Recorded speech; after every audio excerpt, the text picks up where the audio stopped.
Salam damai sejahtera di dalam Tuhan kita Yesus Kristus. Shalom, selamat pagi dan semangat pagi. Jumpa kembali dalam renungan pagi kita untuk hari ini 21 September tahun 2022. Dan pekabaran firman Tuhan kita di pagi ini dengan judul, namanya adalah Perlindunganku. Sebelum kita lanjutkan, mari kita tunduk kepala dan kita berdoa. Bapa di surga, terima kasih atas semua kebaikan-Mu di dalam kehidupan kami hingga pada saat ini. Kami akan mendengarkan pekabaran firman Tuhan. Biarlah firman-Mu boleh menjadi berkat di dalam kehidupan kami. Terpujilah nama Tuhan. Dalam nama Yesus kami telah berdoa. Amin. Sekali lagi renungan pagi kita hari ini 21 September 2022 dengan judul, namanya adalah Perlindunganku. Dan firman Tuhan kita di pagi ini terdapat dalam Amsal 18 ayat 10. Nama Tuhan adalah menara yang kuat. Kesanalah orang benar berlari dan ia menjadi selamat. Sekali lagi, Amsal 18 ayat 10. Nama Tuhan adalah menara yang kuat. Kesanalah orang benar berlari dan ia menjadi selamat. Kota-kota perlindungan yang telah ditetapkan bagi umat Allah pada zaman dulu adalah satu lambang dari perlindungan yang disediakan di dalam Kristus.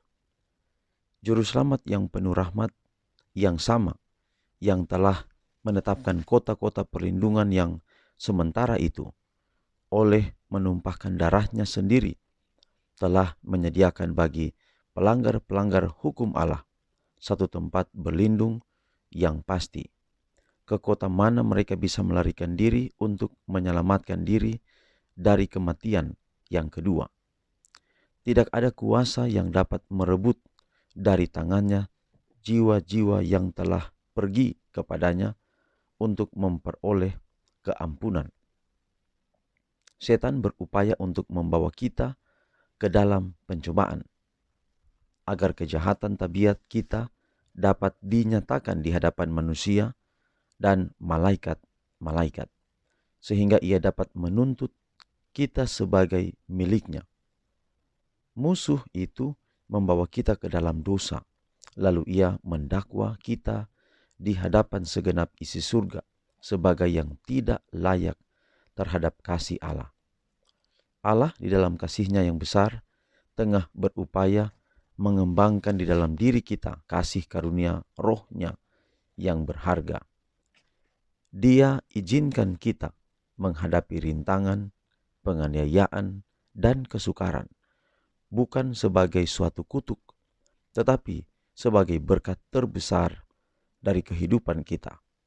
Setiap pencobaan yang dilawan, setiap penderitaan yang ditanggung dengan berani, memberikan pengalaman baru kepada kita dan memajukan kita dalam pekerjaan membangun tabiat. Orang yang melalui kuasa ilahi melawan pencobaan, menyatakan kepada dunia dan segenap isi surga ketepat gunaan kasih karunia Kristus. Satu-satunya perlindungan melawan kejahatan adalah tinggalnya Kristus dalam hati melalui iman dalam kebenarannya. Karena sifat mementingkan diri yang ada di dalam hati kitalah pencobaan berkuasa atas kita. Tetapi apabila kita melihat kasih Allah yang besar, sifat mementingkan diri tampak kepada kita dalam sifatnya yang mengerikan dan menjijikan. Dan kita ingin supaya itu dibuangkan dari dalam jiwa. Jadi saudara, tinggal di dalam Yesus. Kalau tinggal dalam Yesus, itu biasa kita dengar kita harus tinggal di dalam Yesus.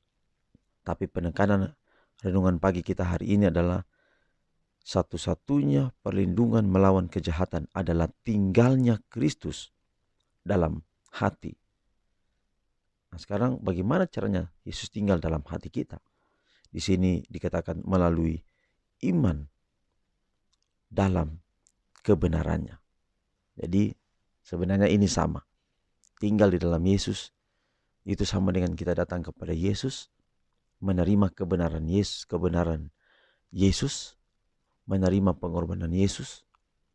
Dan ketika kita menerima itu, ini Yohanes 3:16, karena begitu besar kasih Allah, barang siapa percaya, dia akan selamat.